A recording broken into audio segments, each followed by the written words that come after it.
नमस्कार मित्रों, मैं सुनील सिंह चौहान आपका अपने चैनल सूर्यवंशम ज्ञान सागर में आपका स्वागत करता हूं, अभिनंदन करता हूं।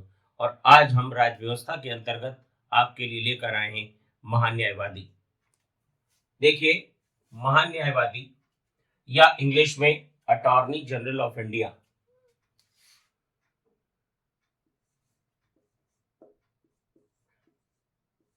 संविधान के भाग 5 संविधान के भाग 5 और अनुच्छेद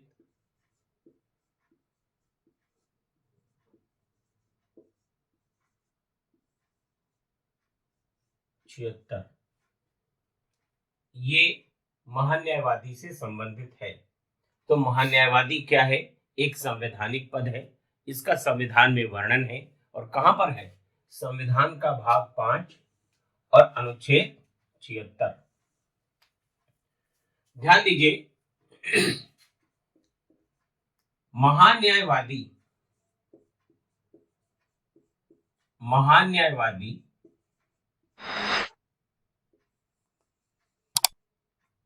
भारत सरकार का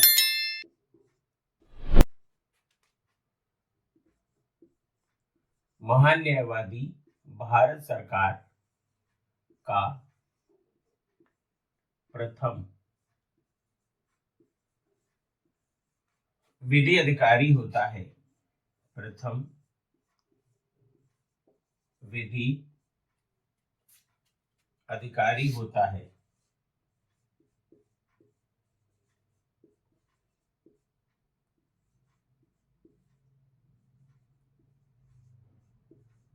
अधिकारी होता है।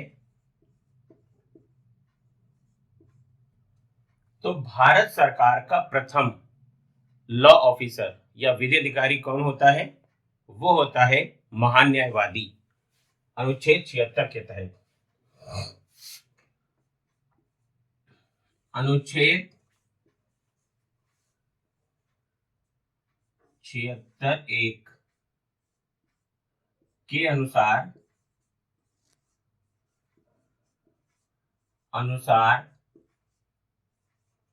महान्यायवादी की नियुक्ति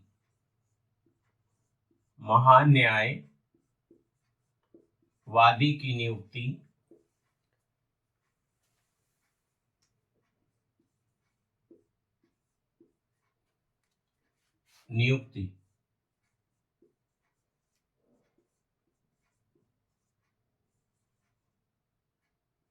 संघीय मंत्रिपरिषद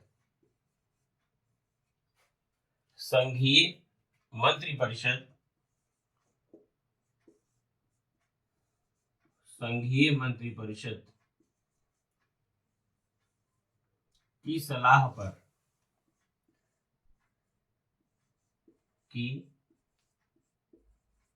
सलाह पर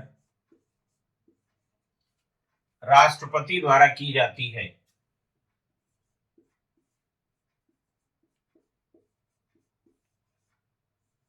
राष्ट्रपति द्वारा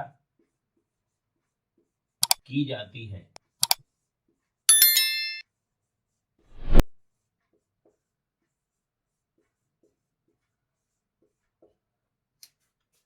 तो संविधान के भाग 5 और अनुच्छेद 76 में महान्यायवादी का वर्णन है। संविधान में महान्यायवादी भारत सरकार का प्रथम विधि अधिकारी होता है। अनुच्छेद 76(1) एक ब्रैकेट में कर लीजिएगा, के अनुसार महान्यायवादी की नियुक्ति संघीय मंत्रिपरिषद की सलाह पर राष्ट्रपति द्वारा की जाती है।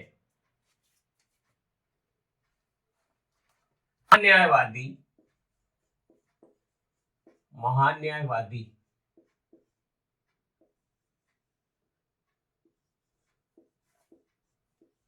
उस व्यक्ति को बनाया जाता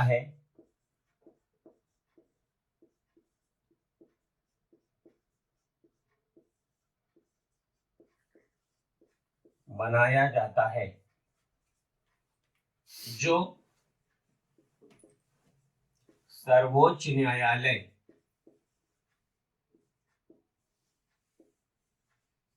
सर्वोच्च न्यायालय के न्यायाधीश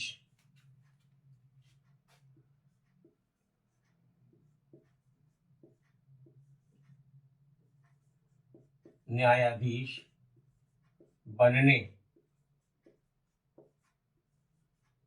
सर्वोच्च न्यायालय का न्यायाधीश बनने की योग्यता रखता हो, बनने की योग्यता रखता हो, योग्यता रखता हो। तो देखिए, किस व्यक्ति को महान्यायवादी बनाया जाएगा? तो महान्यायवादी या अटॉर्नी जनरल ऑफ इंडिया उस व्यक्ति को बनाया जाता है जो सर्वोच्च न्यायालय का न्यायाधीश बनने की योग्यता रखता हो। तो जो व्यक्ति सर्वोच्च न्यायालय का जज या न्यायाधीश बनने की योग्यता रखता है, उसी को महान्यायवादी नियुक्त किया जाता है। महान्यायवादी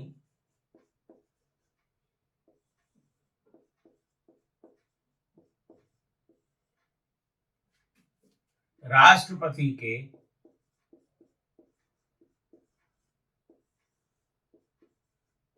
प्रसाद पर्यंत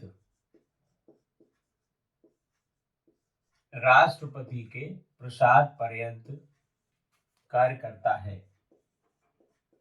कार्य करता है, करता है। महान्यायवादी राष्ट्रपति के प्रसाद पर्यंत कार्य करता है, उसे वही पारिश्रमिक प्राप्त होगा, उसे वही पारिश्रमिक प्राप्त होगा, प्राप्त होगा या वेतन प्राप्त होगा जो राष्ट्रपति निर्धारित करेंगे, राष्ट्रपति निर्धारित करेंगे।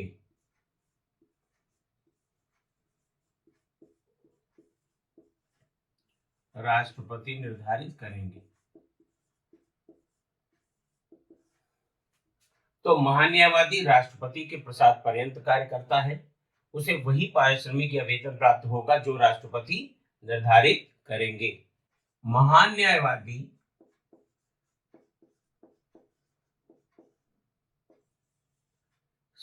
उच्चतम न्यायालय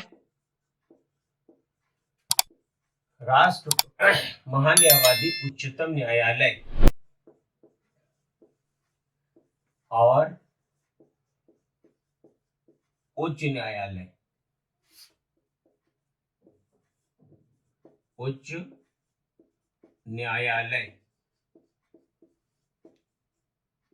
न्यायालय में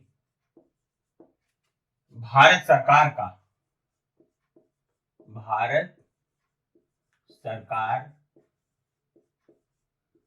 का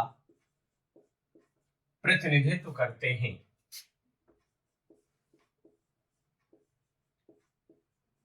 प्रतिनिधित्व करते हैं।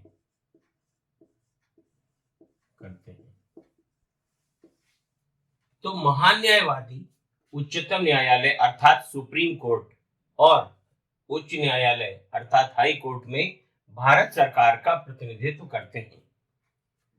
कोई भी केस होगा भारत सरकार का तो कौन लड़ेगा? अटॉर्नी जनरल ऑफ इंडिया या महान्यायवादी। देखिए, एक बहुत ही रुचिकर बात यह है कि संसद का सदस्य ना होते हुए भी, ना तो राज्यसभा का सदस्य और ना ही लोकसभा का सदस्य होते हुए भी महान्यायवादी संसद की बैठकों में भाग लेते हैं, विचार विमर्श में भाग लेते हैं। उन्हें वहां पर बोलने का भी अधिकार है, लेकिन मत देने का अधिकार नहीं है।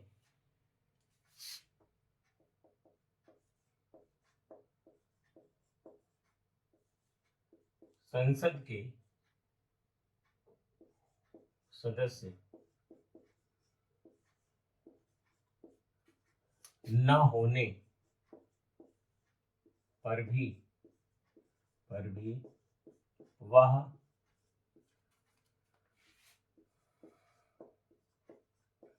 संसद की कार्यवाहियों में भाग लेता है।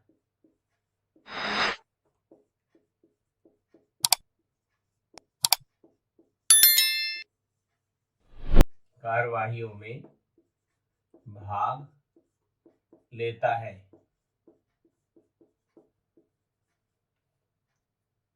अपना मत प्रकट करता है, अपना विचार प्रकट करता है, अपना विचार प्रकट करता है। परंतु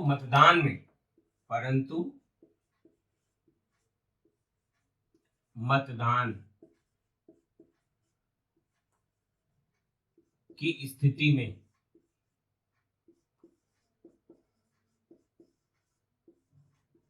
मत प्रदान नहीं करता।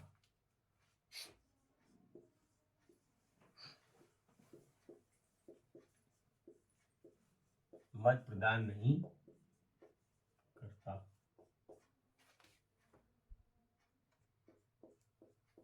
राष्ट्रपति महान न्यायवादी को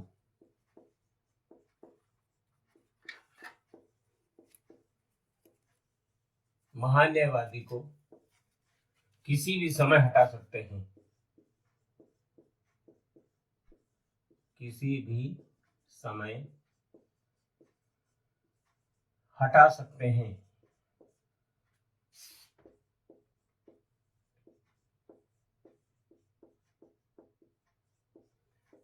देखिए, यहां पर आपको एक चीज ध्यान देनी है कि महान न्यायवादी राष्ट्रपति के प्रसाद पर्यंत कार्य करते हैं। अनुच्छेद 76(1) के अनुसार संघीय मंत्रिपरिषद की सिफारिश पर राष्ट्रपति महान न्यायवादी की नियुक्ति करते हैं। अब अगर सरकार बर्खास्त हो जाती है या इस्तीफा दे देती है, कुल मिलाकर सरकार के जाने के बाद परंपरा ये है कि महान न्यायवादी स्वयं इस्तीफा दे दें। अगर वो ऐसा नहीं करते तो आने वाली सरकार उन्हें हटा सकती है। तो कुल मिलाकर के महान न्यायवादी की नियुक्ति राष्ट्रपति द्वारा और उनको हटाया भी जाता है राष्ट्रपति द्वारा। अब यहाँ पर यह ध्यान देने वाली बात है कि महान न्यायवादी क्या निजी प्रैक्टिस कर सकते हैं? बिल्कुल कर सकते हैं, लेकिन निजी प्रैक्टिस करने के साथ इस बात का भी ध्यान रखना होगा कि भारत सरकार के विरुद्ध ना तो वो कोई केस लड़ेंगे और ना ही कोई विधिक सलाह देंगे। ये बहुत इंपॉर्टेंट है। क्यों? क्योंकि आर्टिकल 76 के तहत ये एक संवैधानिक पद है और महान न्यायवादी का ये कर्तव्य और दायित्व भी है कि भारत सरकार के विरुद्ध वह कोई भी कार्य ना करें। मित्रों, हम आपके लिए अलग अलग टॉपिक पर अलग अलग वीडियो बना रहे हैं, कंबाइंड वीडियो भी बना रहे हैं। समीक्षा अधिकारी की परीक्षा आपकी 2024 11 फरवरी को संपन्न होने वाली है और एक एक प्रश्न आपके लिए महत्वपूर्ण है और आप इसे बहुत अच्छे से देखें और याद करें। और अगर कोई समस्या है तो कमेंट बॉक्स में लिखें और दिए गए नंबरों पर संपर्क करें। बस मित्रों, आज के लिए इतना ही।